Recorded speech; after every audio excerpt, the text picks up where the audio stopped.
Hey guys, it's Jim from Changeworks. Alright, so the story of easier, more fun, okay. So I'm going to give you another piece of that.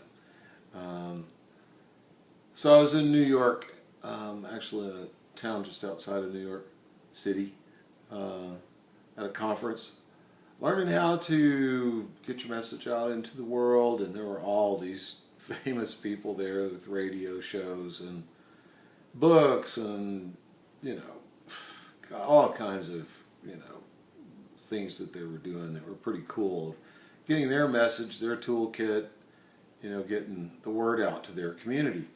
And so I was there, and I've been in the lab now for a number of years. I work with individuals quietly. I don't advertise, so I'm there at this conference, and I guess over the course of a couple of days, it had come out that I'm an NLP trainer, and I had done a interview with a gal who, used to be a reporter for a TV station in Boston, and anyway, there was just a lot of hoopla going on, and I'm just me, so I didn't, no book deal to talk about. So anyway, there were some people there that were famous, and it came out that I was a trainer and a coach, and that I used the NLP toolkit as part of my modeling system. It's not a therapy model; it's a experience model. It's a structure. It's use these tools, see if they work for you, kind of thing. Anyway, people knew that, and so I got a lot of questions about that. But at the end of the conference, I noticed that this fellow who was in the movie The Secret had he was there, and people were excited to talk to him. He's a very nice guy. He's a good-looking guy, and a really good-looking girlfriend, and I discovered over the course of the weekend that not only was she a nice-looking gal, Hollywood, but also that she was a nice person. And so it kind of reminded me of my cousin a little bit, probably the same age. And so I thought it'd be fun to go talk to the pretty girl and see what she's all about, and see if maybe I get a shot at talking to the movie star. So anyway, her movie star boyfriend. So anyway, I walked up to her, and she, we said hi, and she was very nice, as I had thought she would be, and she said, "So Jim, what's your message for the world?" And I said, I don't have a message for the world, but I sure do have questions. And she said, "Really, a question like what?" And I said, "Well, if I had a message for the world, it'd come in the form of a question, and it would be something like, how do you know how to have that problem?" And she looked at me like, you're putting me on, right? And, actually, I'm not, but in that moment I was. I just wanted to see what her reaction was, have a little fun. And I said, "No, actually, here's the deal.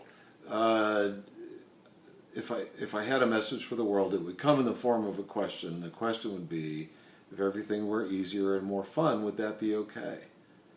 And she looked at me, and her eyes got wide, and she reached into her purse and pulled out a video camera and turned it on and pointed it at me and said, "Say that again."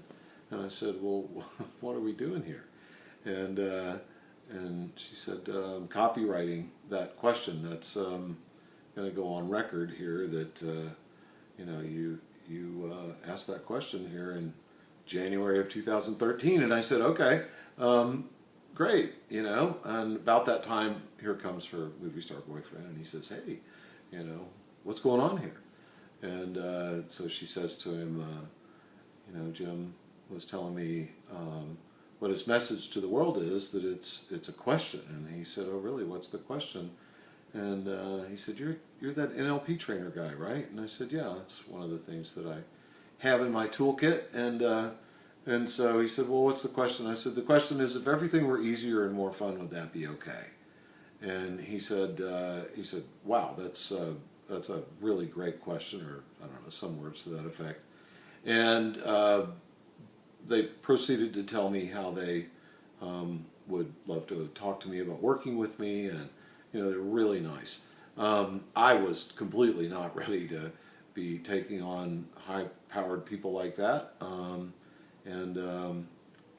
my little quiet practice there on North Mississippi here in the Arts District in good old Portland, Oregon, and just kind of running a little studio, guys, and I ain't nobody. I just have questions, that's all. So that's the Easier, More Fun, OK story, going back to 2013, and just another little piece of it that is kind of fun.